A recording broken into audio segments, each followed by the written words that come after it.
podcast. We are here for the very first ever time. So we have no idea if this is We've got my notes open. How do we start a podcast? Do we Well, have to do some cheesy intro?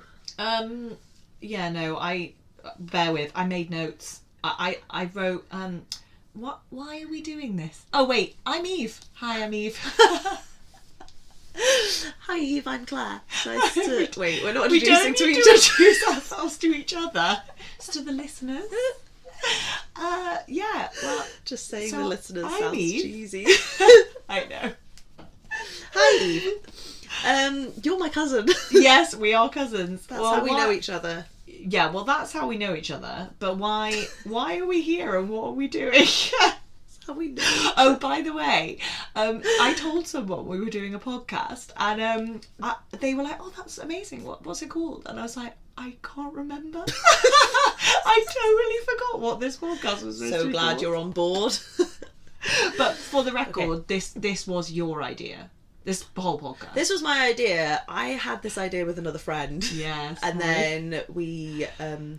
it was lockdown and we were planning on doing this podcast, but she has seen the show. I've seen the show Criminal Minds a lot, so we were just going to do like a rewatch podcast. Oh, so it always was going to be a rewatch. Always going to Not be a just rewatch. True crime. Yeah. Inspired by. And then of course we were like, oh, there's lots of rewatch podcasts. How are we going to make it different? We were like, oh, we can talk about the true crime that potentially inspired the episode. Love it. And then we did it once and that was that. And then you got bored.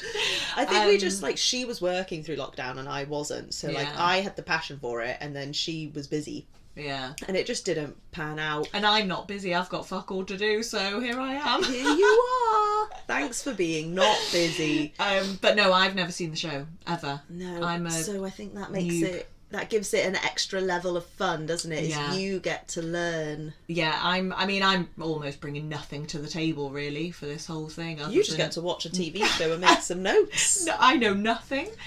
So yeah, I'm going to be watching it. But yeah, no, why are we doing this? Just because we like hanging out together, really. We do like hanging out We're together. cousins. We share a lot of the same interests. Yeah. TV shows. Yeah. Dexter. Buffy. Dollhouse. Dollhouse is great. Dollhouse is fucking great. If you haven't seen Dollhouse, do yourself a favour and watch it right now. But yeah, no, so you're already a hardcore fan. I've never seen it. So I'm going to watch it. I'm going to like write up notes, talk about the episode. How many times have you actually watched it? Like from like start to finish? Start till finish, maybe like, I don't know, 3 or 4 times. Jesus, how many seasons are there? 15. Fucking Christ. Do you know what? I don't think I knew that. And I really didn't not realise what I was getting myself in for. 15 seasons. Yeah, 15. We're going to be doing this podcast for like 10 years? 15 years. Well, yeah, it depends how quickly we can fucking If we bash do them a out. season a year. Oh my god. Okay, that is intense. But so what do you like about the show? That's what I want. Without any spoilers, don't spoil anything. Of course, no but like, what spoilers. drew you in? What drew me in? Well, okay, so it's important to say that I didn't start watching it from the very beginning. I don't know why it's important, but I'm saying it. I think it was on like season 6 or something. When That's I when you started got it. into it. Yeah, Okay, and it was on right. Netflix at the time. Okay. And I started it from the beginning and binge watched it. And I probably, I don't actually know this for fact, but I probably saw an episode on TV, like when I was channel flicking. Saw an episode, like just I settle can't and do watch that. it, See, and then... people recommend shows to me over and over again. I'm pretty sure you recommended Dollhouse to me so many times, and then I'm like, yeah. And then when I eventually do it, I'm like, why the fuck didn't I do this Why didn't I do it earlier? earlier? So honestly, this is perfect because I feel like you've never really mentioned. You must have mentioned Criminal Minds to me before, but Probably, but also if you... but as we've established, I don't really listen to you that. No, I feel very unheard by you. That's fair. Yes. One-sided conversations. It happens. Listen, I'm just not listening. I'm just in my own little world. Well, you're gonna have to listen now. I know. So, and anyway, I kept watching it and got into it. Great. It gets good, and I liked it. Well, I mean, it starts good. It so does I'm start excited. good. And yeah, so really enjoyed it. And as most TV shows that go on for 15 seasons, Jesus, it gets better as it goes on. Then it hits like a pretty seriously good peak. And it slowly goes over the hill and starts to dip later on. Okay, so we've got that to look forward to. That to look forward to, yeah. Good. Did it have like a resurgent season? Where Very recently. But bearing in mind it ended the show in 2021. No, it ended the show in 2020. I remember that because I watched the final season at the very start of the pandemic. So the show wasn't gone for long before they brought back a resurgence. Well, they had time on their hands. Yeah, evidently. In the last 2 years. So, we've got more than 15 seasons. Okay, well, we're going to, get into it. We're going to get into it, yes. So... Ooh, exciting. Should I kick it off? Right. Okay, did you have anything else you wanted to discuss before we delve into the episode? No. Okay, great. Oh, okay, well, let's just say, I don't know why you would be listening to this if you've never watched the show, but part of the reason I like it is because it focuses on the behaviour profiling. Yeah, which I always find that, so when I listen to true crime podcasts, when they talk about the history of the murderer, which I know is like, I don't know, everyone's like, don't forget the victims, and that is, but this show isn't. I mean, we learn very little. Spoiler alert: we learn very little about this woman. Yeah. And the women in general. Shocking that. Also, spoiler alert: they're female victims. Yeah, but it is just fascinating. It is, yeah. Yeah. So that's why I like it. It's the profile, which I think is what gave it its spinning edge. Its edge, yeah. Anyway. Okay. Right. Should I jump right into Just the jump episode? right in. Okay. Yeah. So season 1, episode 1. Shit, I didn't write down the name. Extreme Aggressor. There we go. I didn't write that bit down. I knew it. As soon as you started saying season 1, episode 1, I was like, I haven't written down the name. Do you know what? I did write it down later on, but I didn't write it at the top of my document, which actually would have been very helpful. That would have been really helpful for you. But yeah, just to clarify, so I watched it straight the first time. I just watched it. Second time I sat down and I was scribbling like frantic. It moves very quickly. Very fast paced. Lots of scenes, lots of dialogue, lots of I believe what they call exposition, where they I think exposition, oh my god, we know so little about cinema and TV, is where they they give you information, a conversation between two characters tells you more about another character. Yeah. Mm-hmm. They do I that think that's a lot. What that means. I don't know if that's what exposition means. I'm agreeing to the fact that that's what they do. On the Game of Thrones podcast, they talk a lot about sexposition, which is when people are having sexy time and also having a conversation about something related to the storyline. Anyway. Exposition, a comprehensive description and explanation of an idea or theory. So I guess that in TV terms, yeah, that could work. Okay. With what you said. Okay, yeah. Anyway. Whatever. Anyway, moving right. So season 1, episode 1, Extreme Aggressor. Is that it? Yeah, I nailed it. Okay. So, we open on Seattle, Washington. There's a very cool overhead shot of your bog standard office floating along, and we land on a averagely attractive office worker lady.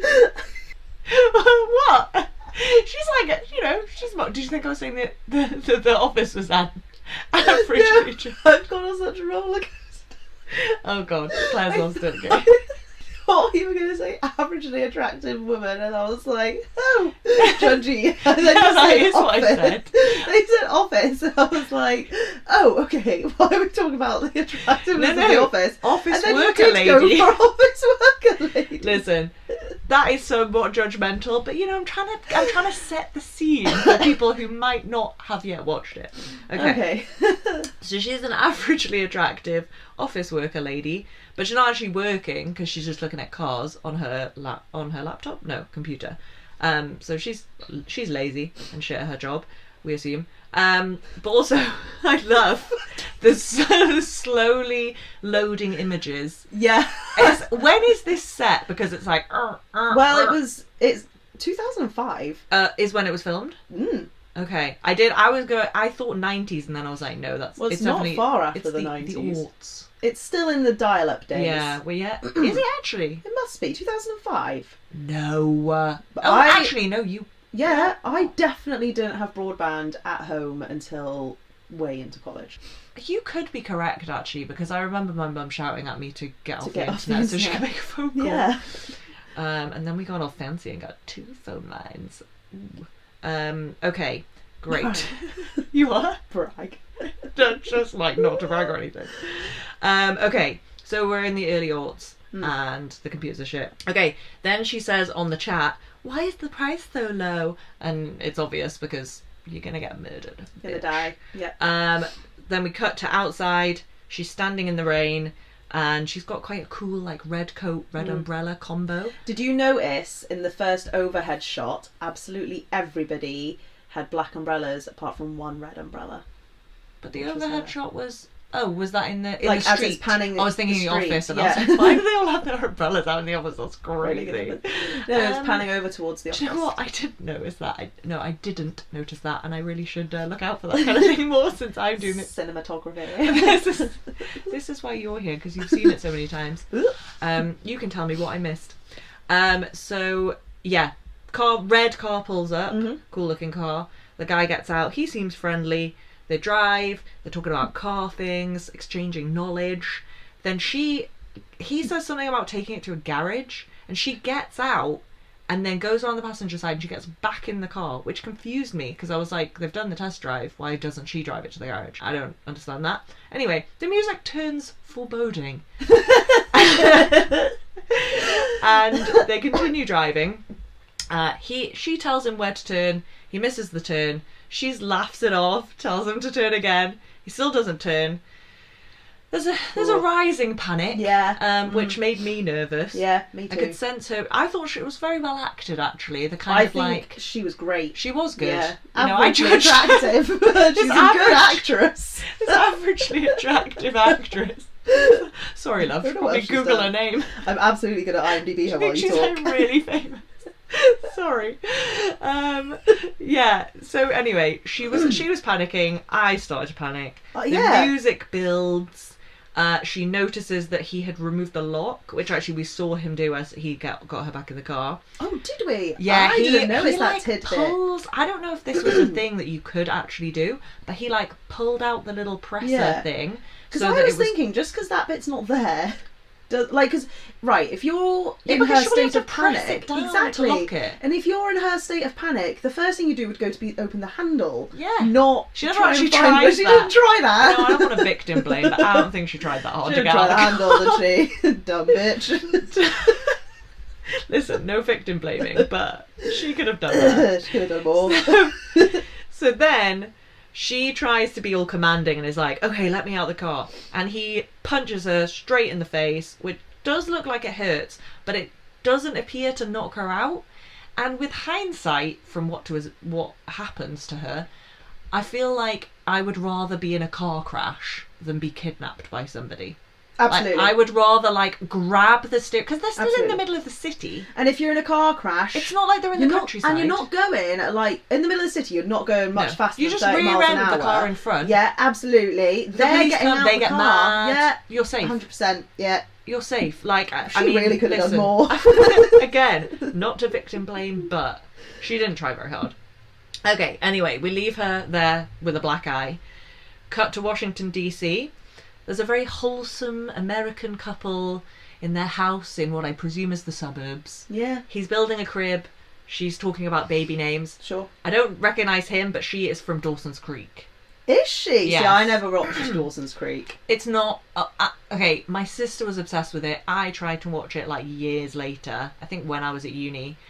I couldn't get into it. It's very of its time. Not for me. But she... I don't remember her character's name, but she was quite irritating. Okay. Anyway, I'm sure we'll see more of her. So they discussed the name Gideon, which I had to Google because I had no fucking idea how to spell the name Gideon. Oh, really? It's very difficult. I guess. Yeah. Gideon. Yeah. I thought there was a Y in there. So. It was very confusing. So I don't know who Gideon is, but obviously the name has some significance. And I didn't pick up on what this man's name was, so I'm going to call him Wholesome for the time being. Okay. Do you want me to tell you his name? No. I'll find out later. Spoiler alert, you do find out his name. I'm probably saying spoiler alert too much. Anyway, he gets a fax, and they both look grimly resigned to the fact that I guess he's getting called away to work. Point. He gets a fax. He does get a fax. He gets a yeah, fax. I know, I love that. He has an at-home fax machine. So retro. There's a few little retro things about this show that I'm really enjoying. There's one coming up, actually. You're saying retro, but they were modern at the time of filming. No, who had a fax machine? Not we didn't have a fax machine. We had 2 phone lines, but no fax machine. Okay. Then we cut to a bar where there's a really fit guy chatting to 3 ladies who I think might be his colleagues / subordinates. They say something about being trainees, which is a little bit weird because he's handing out shots. He's handing out shots, yeah. But listen, he's trying to impress them, and he is impressing them. So he has game, and he's attractive. He has game. He is attractive. You are not wrong. He then gets a call from the BAU. I don't know what that is yet, on his Nokia 3310, which I loved. I was like, oh my god, what a great phone. Up to date at the time. Loved it. The latest. He's going to play Snake. I was literally about to say, he's pumping out some Snake. Love it. I love it. Okay, and then one of the ladies, I'm calling her lady number 3. Okay. She, excuse me, helpfully tells us that she goes, ooh, BAU, the Behavioural Analysis Unit. So we learn what that means. Also, nosy. Don't look at her. Don't look at his phone. She really leaned over to I look know, at she's his like, phone as well. Who's calling you? Is it your mum? No. Then she asks if he works with Gideon. So that's the second mention of Gideon. And also, I don't know what this guy's name is, so I'm calling him Hottie. Okay. So we have Hottie and Wholesome. Okay, lovely. I think they're both going to be regular features, but we'll see. So then we cut to the BAU lecture theatre in Virginia.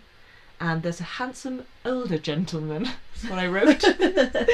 And I recognised this guy, and I thought at first it was Robert De Niro, but then I was like, it's not Robert De Niro. I'm pretty sure it's not. 100% not. Not Robert De Niro. Do you want to know who it is? I think I figured it out. Oh, okay. Later. You can tell me now, can't you? Yeah, okay. I had the moment literally written in my notes. I wrote, okay. I got to a point in the episode and I wrote in capital letters, oh my god, it's, and then character name. Because I don't know the actor or anything. I've only seen him in one thing. Oh, okay. I'll just say it now. Amigo Montoya from The Princess Bride. Absolutely correct. Yay! I was, honestly, when I realised, I was like, it's fucking Amigo Montoya. I've never seen him in anything else. Homeland. Never seen it. Ah, okay. That's the other big thing. I feel like that shocks people when I say I never watched Homeland, but I don't know. Again, I never watched it all. Okay. Did you get bored?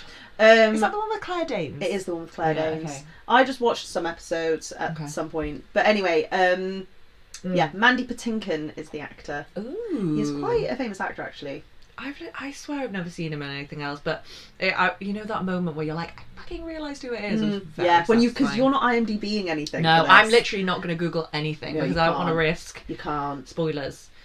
Even that's why I was like Hottie and Wholesome, because I was like, I don't want to Google what their names are. And if you IMDb it as well, then it gives too much information away. Details. Tells you how many episodes. Tell me who's dead and who's not. I don't want to know that shit. You don't need to know that shit. Okay. Anyway, so he's not Robert De Niro. He's giving a talk on a criminal profile, a particular crime. There was a lot of talk. Okay, I haven't written all the details. That's fine. But it's safe to say he's wowing the students. One girl tries to chat back, and he's like, "No, bitch. Let me tell you how it goes." He puts her in her place. Yeah, he knows his stuff. A skinny man enters. And I said, I thought, is he the killer? But he isn't. So, anyway, they go out the room and they're discussing a serial killer who's kidnapping, raping and murdering lots of women. And they're chatting about that, and then, surprise, Hottie and Wholesome enter, and they have more information. Big day. They say that there's been the latest kidnapping victim is called Heather Woodland. She was the average office worker. Average looking girl bitch, otherwise known as Heather Woodland. So she has been kidnapped. And they know this because a virus left a message on her work computer next to all the cars that she was looking at. So she's been kidnapped and she's getting fired. And it said, "Stop me before I kill again," which reminded me of, I'm not going to talk about this because this is your bit, but it did remind me of a murder that I'd heard about on another podcast. He has like a murdery name. It's like a something killer. Like an alias. Mm-hmm. Do you want me to say it now? Yeah, you can do. It's called a smiley face killer. Oh my Christ, that's creepy. Is that your killer? No. Oh, what you're saying? The name is creepy. Yeah. Yeah, no, it is creepy. But it's not. Well, it's because he left a little smiley face. I'm picturing clowns. Well, I think. Or that creepy fat boy smiley face. What's that? You know his fat boys. I think I know what you're talking about. Anyway, okay, well that's fine because it's not your murderer. So I wrote. So is this the killer they've been looking for a while? Oh, So am I to understand? So they come in and they're like, he's got another one, and they all. I was a bit confused. I was like, so have they all been aware of this like ongoing? So it's a bit rushed, this part, isn't it? And honestly, like the third watch today, even I was like, right, where are they with this investigation? What's happening? Because he he goes to a picture on the wall of it written on a wall saying "Stop me before I kill again," and he's like got it framed, which is weird. So yeah, this is obviously like something they're already aware of. Well, they from what I understand, the case has only recently come into the FBI's knowledge. Okay. Because it obviously stays with the local police department for a while, and then they're saying this is another girl, and now they know the time frame and all this stuff. So yeah, I don't know if the BAU have known of this case until now. Well, no, they must have though, because Gideon works for the BAU, right? Correct. That's where he's doing his lecture. Yes. And he's got a frame thing on the wall. But that's not related to this case. Yeah. Other than the writing. The note. Other than the But writing. is it just like that he sees that and he's like, oh my god, this is a... He's kind of putting... The two things are converging. What they're showing you there, which it isn't very clear, what they're showing you there is the note that the current guy left on the woman's computer is the same as a previous serial killer. But unrelated serial killer? Yeah, from 1945. How the fuck... Because it says it on the plaque that he's got it framed, yeah. What? But that's the thing, is they just scan to it. Yeah, that I did not know. And then I really got to start noticing things. Well, I don't, because if you're just watching a show... Sorry. I have a cough. That's fine. If you're you go. Because if you're just watching a show, you're not going to take that information in. You're not watching it analytically like we are. It's hard to pick up on it. Yeah. So... Okay, I'm glad you're here. This is good. Okay. It's good because otherwise I'd just be talking to myself. I'm here too. Yeah, you are.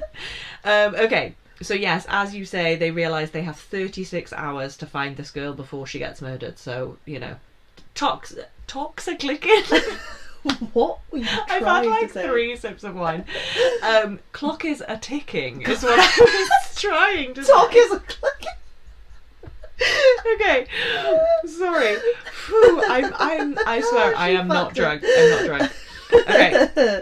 Okay. Whew. We cut to an airport runway, and a government agent type lady tells Wholesome that he needs to write up a report on Gideon because Gideon's some kind of loose cannon. I presume. You presume? Something's going on with Gideon. There's a lot of mentions throughout this episode. Did you hear Skinny Man say to that? I'm like, what's the name she's used? Skinny Man. Skinny Man said to them just before they get to the plane, says to Gideon, "Medical leave's over, boss." Yes. Yeah, so yeah, there were a few little quotes like that, yeah. That's why she's asking Wholesome to write the reports, because there's been something that has led Gideon to be on medical. Okay, so Gideon is, which is why he was teaching a class. Okay, I see. Right, so that's not his regular job. Okay, great.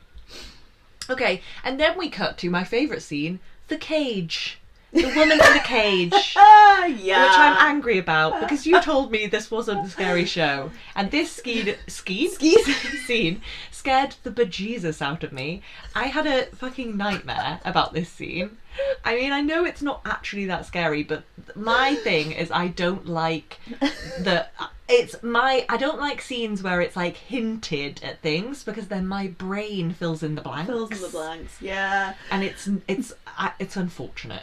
So I wrote. I mean, I will give you this, that I had forgotten that particular cage scene. It's jarring. It is jarring. I wrote, oh God, she's in a cage. I don't like it. She's scared and I'm scared. It was very scary.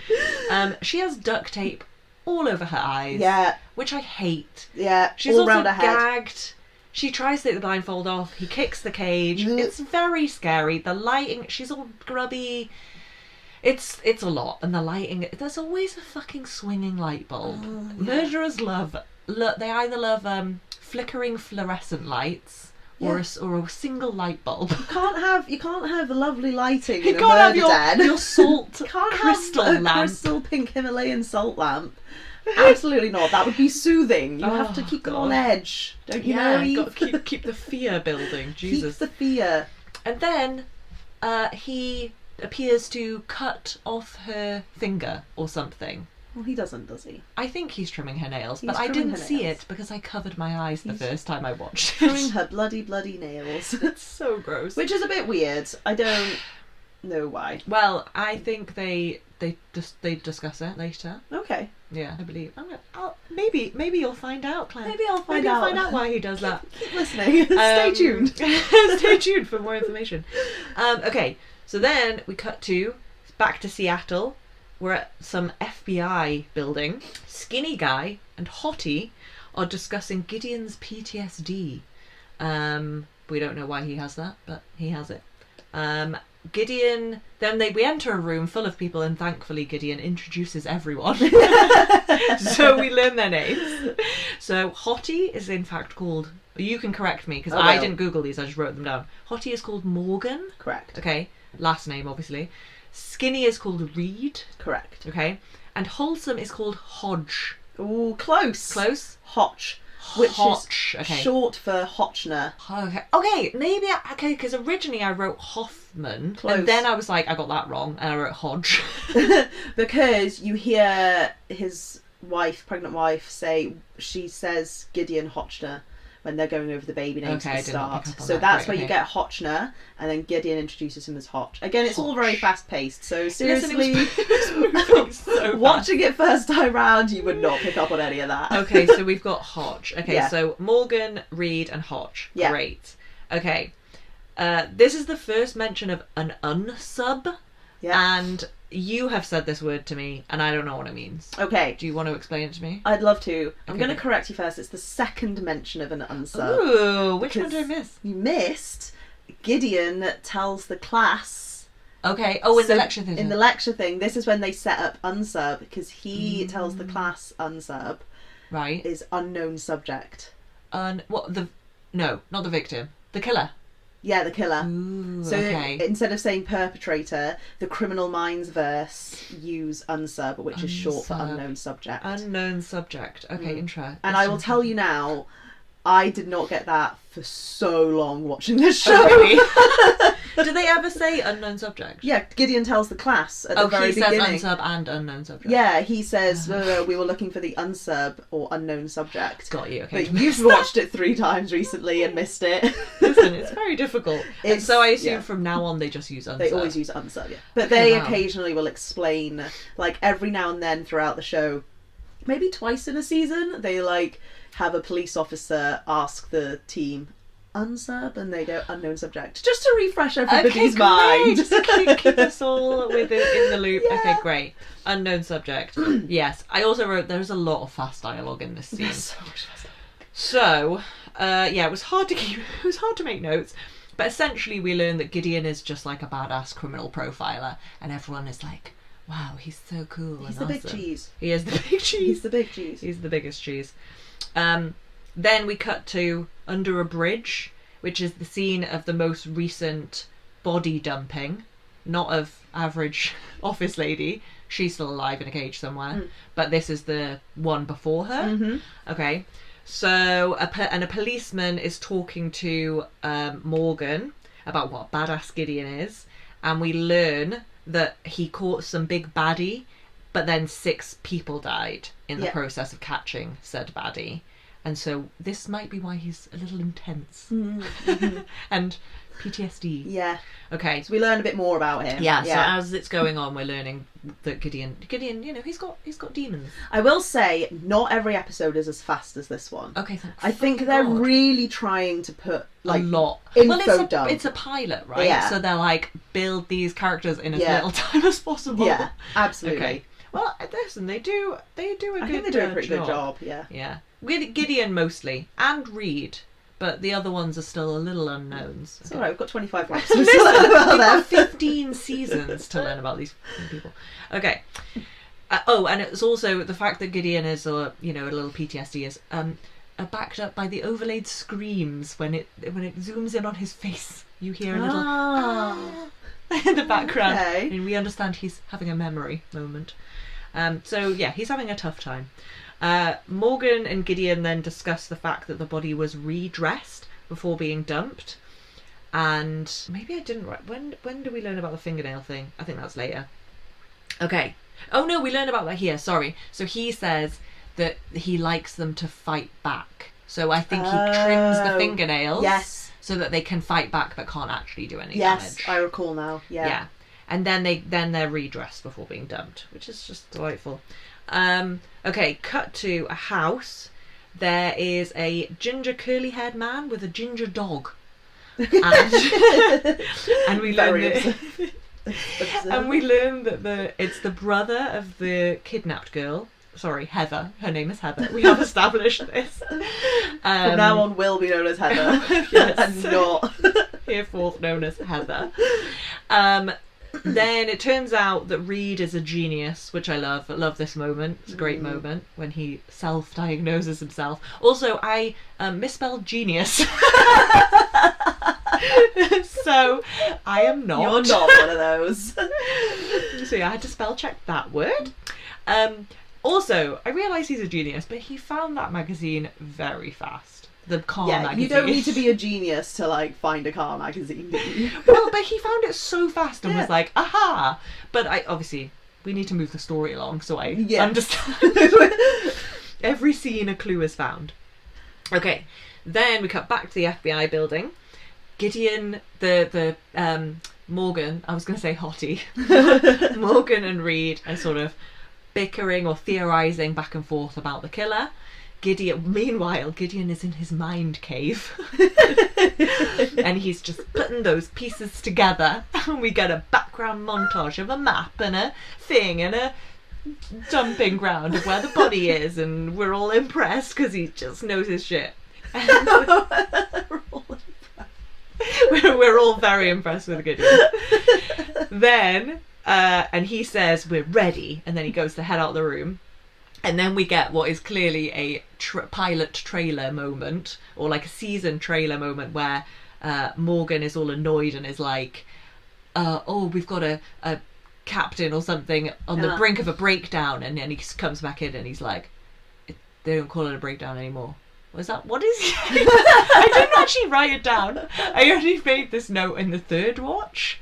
And I didn't write it down. It's gone from my mind. Listen, it's a great moment. You should all watch it if you're interested. On the verge of a mental breakdown. What does Reid say? He's like... They don't call it a breakdown anymore. They don't call them breakdown anymore. They're going to call them like a mental health episode or something like that. Listen, if you want to know the actual script... I think you should watch the show. Go watch Season 1, Episode 1, Extreme Aggressor. Claire's Googling it. If you hear tapping. Tappa. Okay. Then we cut to the... Shall I give you a moment? You just want to know what we can edit this out. A major depressive episode. There we go. Major depressive episode. Okay, They don't call it a breakdown anymore. Great. Okay. Cut to Gideon in a police full of FBI agents, and he's delivering the profile.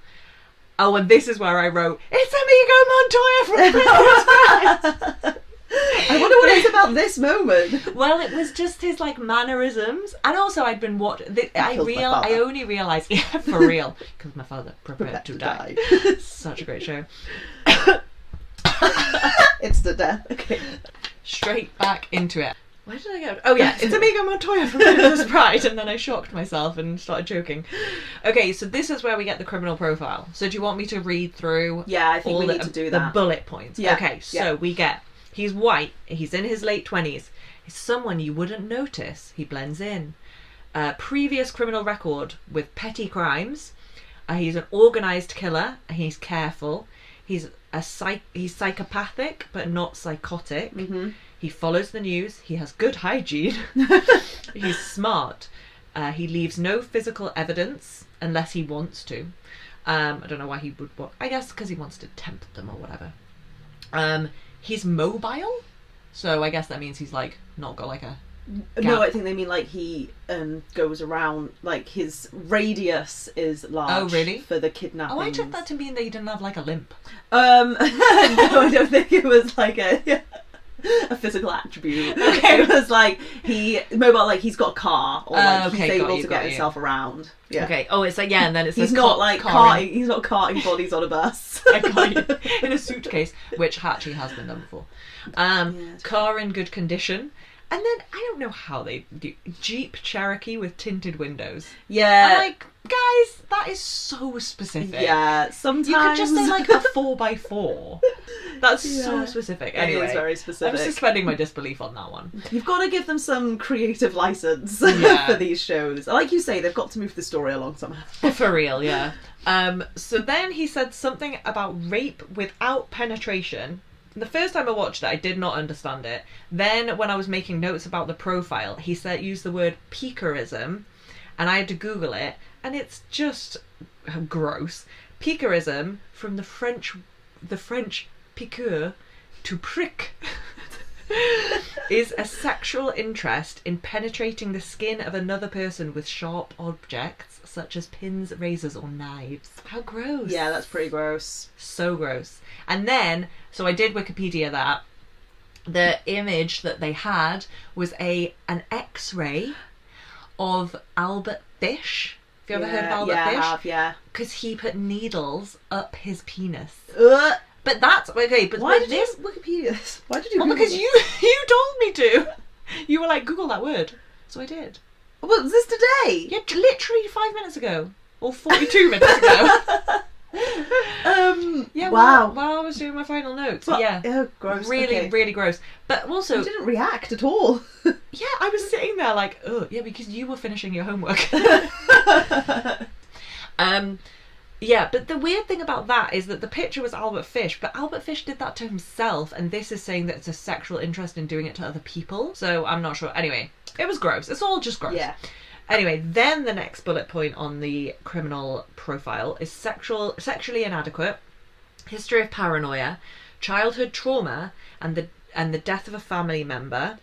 He feels, they're very long, feels persecuted and watched, murder gives him power, he has a fascination with law enforcement, and he interjects himself into the investigation they say, oh, you have already interviewed him.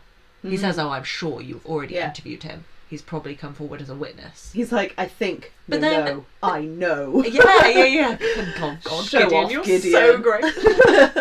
But I do wonder whether maybe they cut a scene from the pilot which showed them having interviewed this person. Because I did find that moment a little bit weird, because I was like, we don't see them. No, we don't, but I think I think that's just Gideon showing off that. Just showing off. Showing off. He's just stating that, like, look in the pool of people that you've already looked in. Got you. Yeah. Okay, so that's what that's for. Great. Okay, so then we cut to the suburbs, just the generic suburbs. An attractive lady knocks on a door. Yeah. What are you laughing at? Nothing. An attractive lady knocks on a door. A very old lady answers. Hello. She says that her front door is open and the lights won't work, and is there a big strong man that could help her? But unfortunately the old lady only has a very skinny grandson. Yeah. But anyway, they go over to the other house, and I was very sure they were about to be murdered. But it turns out that she is an FBI agent, and it's a trap for the skinny boy called Richard, who is in American Pie. Is he? I think so. I think that's why I recognise him. He's in a few things. He's always a guest star and stuff. And I've not seen him around in a long time. No, but I imagine maybe he's still acting. I don't know. I think he's definitely in American Pie, and he's in an episode of The Big Bang Theory. I know that. Oh, I'm not a fan. Anyway, digress. So yeah, I was a little confused as to how they tracked this guy down, but maybe this is off the back of what you just said. They've already interviewed him. Yeah. Because actually on rewatch just now, they said that he was the top of their suspect list or something. They apply the profile that Gideon gives them to their pool of people that they've interviewed, and this guy came up top trumps. Okay. Then the BAU gang, the BAU gang, who I'm calling the BAU gang. The BAU gang 15 years and they didn't come up with that. I'm telling you. They fucked it. They did fuck it. Bow chicka wow wow. You regret that? No, I'm sticking with it. I'm absolutely sticking with it. That can be their jingle. So they're there. And Morgan and so sexy FBI lady, I've called her throughout because I have no idea what her name is, and even at the end of the episode I wasn't sure. Oh, okay. You can tell me. Yeah, her name's Elle. Elle. Yeah, I don't remember when they first say her name in it, but I noticed at the end, Morgan says, "Get Elle on the phone," and I remembered thinking, when did you actually introduce her name? Yeah, but they must have done. Maybe. I mean, I did not pick up, and I just kept calling her sexy FBI lady. But I'll call her Elle from now on. Okay, so Morgan and Elle have a lot of sexual tension, and I have a feeling this is going to be a will they, won't they, for the foreseeable. But we learn that she wants a job at the BAU. And he tells her to show some leg, which I didn't appreciate. No, he's a little sexist, but it is the early aughts. It is, but honestly, when you watch that scene, it just reminds you it's the early aughts because he's literally saying show a little leg, be a bit sexy, sex your way into the She's top. already wearing a red leather jacket. Yeah. No, how much sexier can she be? It's honest, and she just kind of looks at him as in ha banter. Yeah, and you're like. If he said that, day and age. He said that to you now, love, you'd be straight on to the HR. I was going to say the BBC. I don't think they deal with sexual harassment claims. I don't think they would care. Okay, so they find the Jeep, which is just I don't buy the Jeep that they guessed the Jeep thing. I think it's a little far fetched, but it whatever. is, yeah. You're not wrong. That's a little too good. But then they realise that Richard doesn't quite fit the profile because the car is correct, but nothing else is, apparently. So then Elle starts to go up to the attic, which is just don't go up to the attic, especially not by yourself, in a murderer's house. Yeah. A suspected murderer. I wrote, oh my god, is there a cage in the attic? But turns out... Okay, I really cracked myself up. I wrote, it's just a man cave, not a lady cage. I don't know what I'm laughing at. I'm laughing at the fact that I can see you sat in front of the show typing that going I was like that is quality. That's gonna kill. That is some comedy right there. Okay, so then a dumb policeman corrupts the laptop. Then what a fool. What an idiot. Then there's some weird backgammon looking game that... Did they say it was Chinese? Yeah, it's called Go. Go. Okay, there we go. There we go. Well done, because I didn't write that down. So, a weird game. Genius Reid knows what the game is and can tell what kind of player the guy is. And it turns out he's... Dun dun dun, an extreme aggressor, which is the name of the episode. Dun, dun, dun. So I did write it down right here, but nowhere else. So then they look again at the laptop and they realise they only have 6 tries to get into the laptop before it corrupts forever. Why it didn't corrupt forever the first time, we don't know. But anyway, they have 6 more chances. Gideon finds which it says down the bottom in big. Yeah. I like how 6. it says 6 tries until locked, and Elle goes, "What's the big 6 at the bottom?" Does she actually? What an idiot! It's like, come on, Elle. You want to be in the BAU? Yeah, step You're up your not- game. Not getting in with those braids. Come on, love. Lose the red leather jacket and try and be better. Go for the blazer. For real.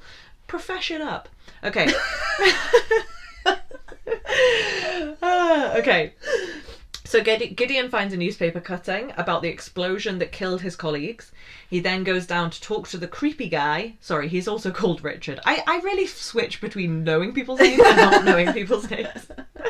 He goes to talk to Richard, who taunts him about the death of his colleagues, very upsettingly. I thought Gideon was going to punch him in the face, but he actually walks away, and we just fall deeper in love with Gideon, and what a great guy he is. I'm so glad you're falling in He's love so with great. Gideon. He's just the nicest. It's like he's your dad. Yeah, Yeah. you just Great. want to be around him. He's very lovely.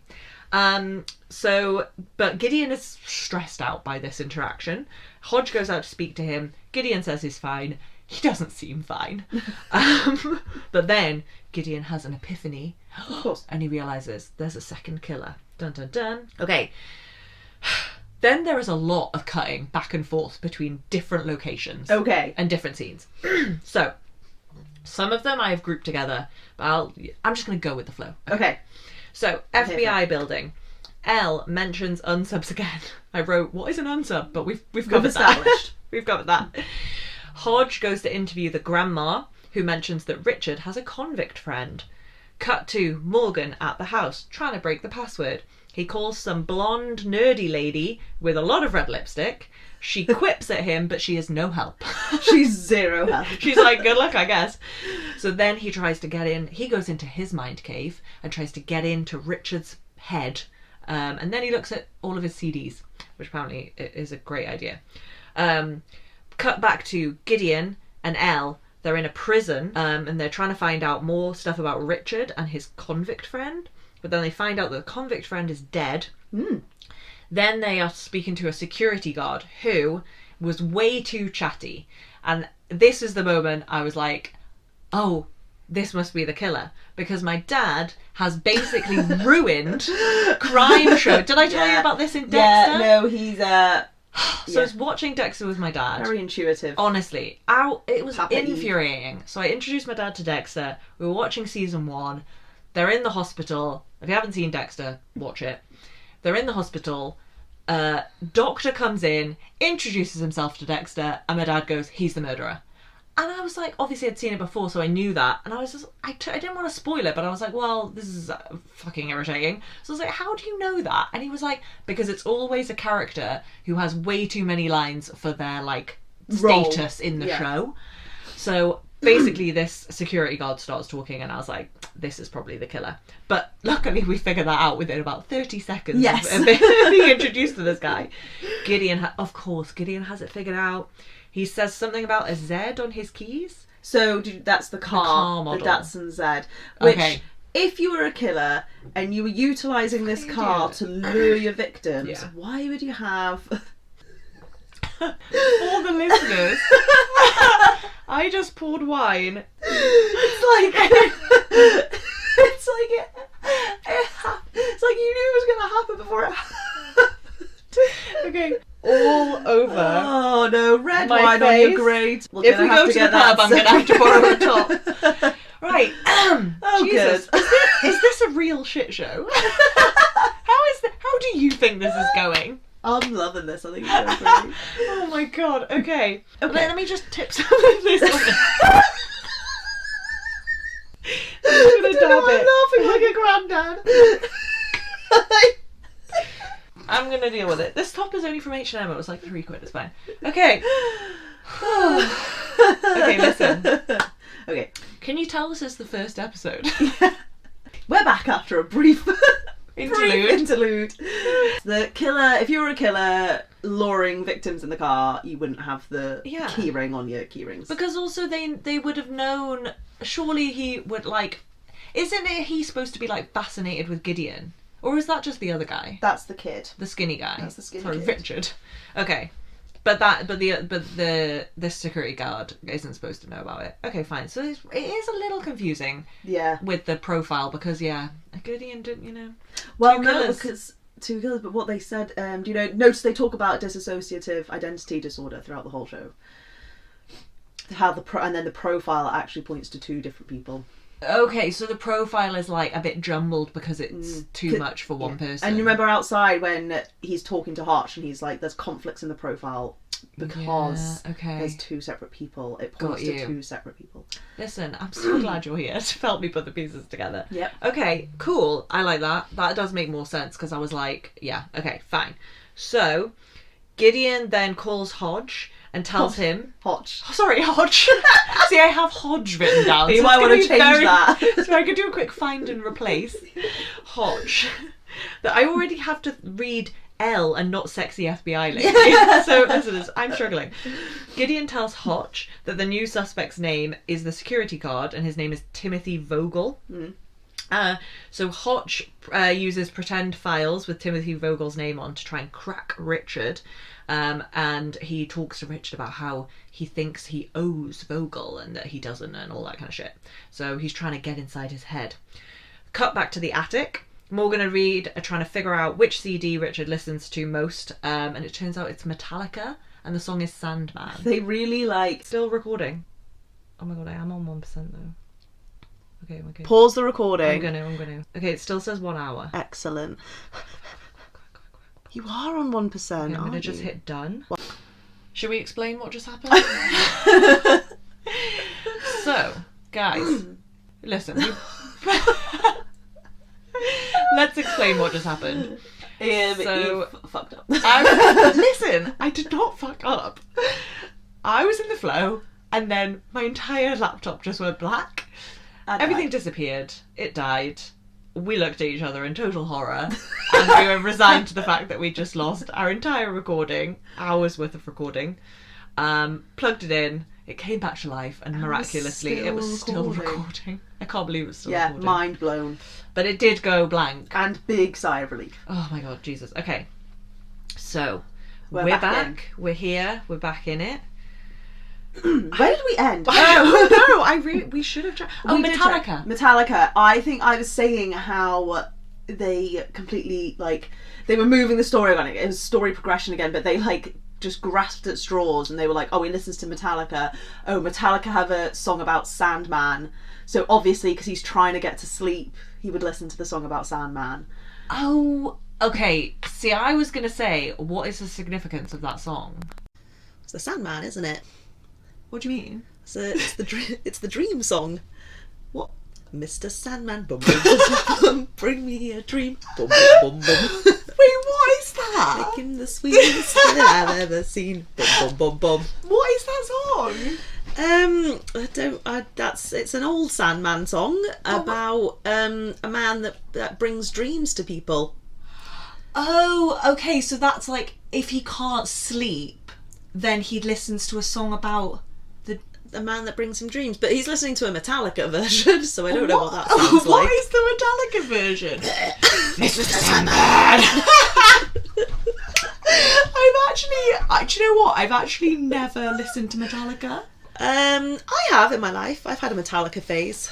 You went through. Oh yeah, you were a bit emo though. I was a bit emo rock chick, wasn't I? Well, I've never listened to Metallica, but clearly Richard has, because that's his password. So Morgan and Reid, they're in, they figured it out. Then we cut back to Gideon and Elle tailing the security guard's car from the prison. Gideon tells her that she's being too impatient, and then they pull him over and they realise it's not him, but they scream at him and pin him to the floor and point guns at him anyway. And Gideon gets really... And I was like, guys, maybe try and be a little less American about this. And I was like, this poor guy is like, why am I getting pulled over? And then suddenly they're screaming at him and they're like, shoving guns in his face. Where is he? And he's like, I don't know what's happening. So yeah, that poor guy. And then we cut back to the attic. So they've managed to get into the laptop. They find the security footage of the cage. So it's I don't like that. I really don't like the cage. No, you don't, do you? Heather is inside the cage, and then Reid realizes that the light above her is swinging from side to side, and so he realizes that she must be on a boat. Mm-hmm. Clever Reid. And we cut back to the interview room, and Hodge is Hodge. He's trying to. Oh, sorry, Hotch. It's Hotch. No, I know that. Okay, it's Hotch. Okay, so yeah. So Hotch is trying to. God, I can't not see it. Okay, Hotch is trying to crack Richard, and so he pretends that Vogel has already told them about the boat, and so Richard basically tells them where the shipyard is. So at this point I've realised I'm kind of like defining the BAU, like each of their characters, like what they're good at. I'm like getting to that point. So Reid is a genius. He's just like good at everything. Hotch is like good at kind of like cracking the suspect. Like kind of like he can interrogate them, get inside their heads. Gideon's just Gideon, and he's just like really amazing and good at everything. Chill. Yeah, very calm. Very mellow unless he's shoving a gun in someone's face. Yeah, he did show emotion earlier, which I appreciated. And then Morgan, jury's still out. I'm not sure what his special skill is other than being very attractive. But he is hot and he is very good at that. So, you know, but it remains to be seen. Him. Yeah. But so far superficial for Morgan. Yeah, not seeing a lot of special skills. Yep. So then we cut back to the shipyard. The killer is on the boat and he's like coming up to the cage, and Heather is asleep in the cage. But then suddenly she's not asleep. She kicks him in the face and she runs blindfolded. I was so proud of her. Good for her. Yeah, listen, I was so proud of her for making a break for it. But she is blindfolded and she runs straight into the wall. I know. Which did make me laugh. And I was like, oh babe, you're so close. But yeah, but then she's free, but then no, he's got her again and he's dragging her, and then suddenly Gideon's there and everyone has a gun. Gideon then so he's like holding a gun to her. Gideon then starts to taunt Vogel about his tiny penis. And he calls him Tiny Tim. And then he shoots at Gideon. Now, is Gideon wearing a bulletproof vest? Because it looks like he got shot. Did he get shot? In the shoulder. He gets shot in the shoulder. Yeah. Because he falls down, right? But then you'd think if it actually hit him in the shoulder, you'd think he'd be more injured. So I assumed maybe he was like wearing a bulletproof vest and he just got like hit, but not injured, right? I don't know. I think it just hits him in the shoulder, and because you see him later like holding up his shoulder. Oh, I did. Oh, okay, I didn't notice that. So then Elle shoots the killer, or the kidnapper, I guess. No, he is a killer because he's been murdering women all over the shop. Elle shoots him, and then she runs over to Gideon, even though Heather is like freaking out. Which I know. She's had a very tough few days. I mean, the poor girl. Run to the girl, run to the woman, Elle. I know. But then she's like stumbling around, like half blindfolded, and she's got a chain around her neck. And she's on a jetty. I know, I was so sure she was about to fall in the water. But yeah, she runs to Gideon, and then I guess she's like, are you okay, to the girl. But I think Gideon tells her to go to the girl, doesn't he? Yeah, well, because he fucking cares, and Elle's like, whatever. No, she doesn't, I don't know, I guess she's in the boys' club, isn't she? Yeah, she's making sure she's in the boys' club. And she's like trying to suck up to the boss because she really wants that job. She wants to be in the BAU. So then we cut back to the plane and everyone's sleeping, which is really cute.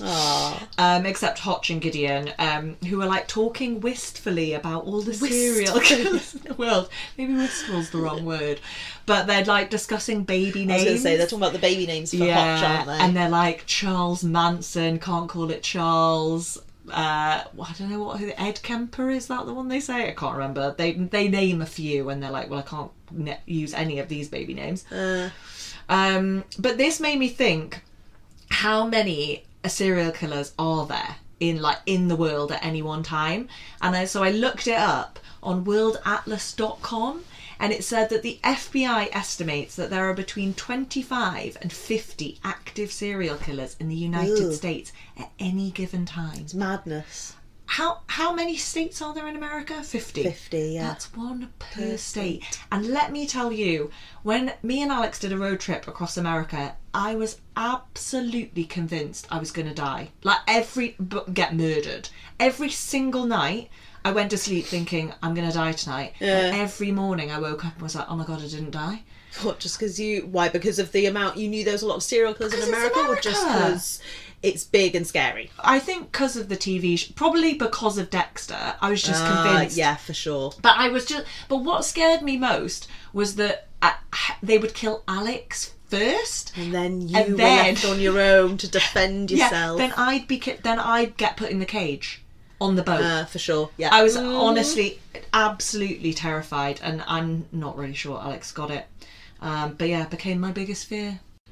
So, Gideon then mentions the report that he knows Hotch is writing, and Hotch, he seems pretty chill, and we get a really nice warm feeling that everything's going to be okay. And then we cut to Virginia, and Gideon is driving his car. He stops to fill up with gas. He goes in to pay.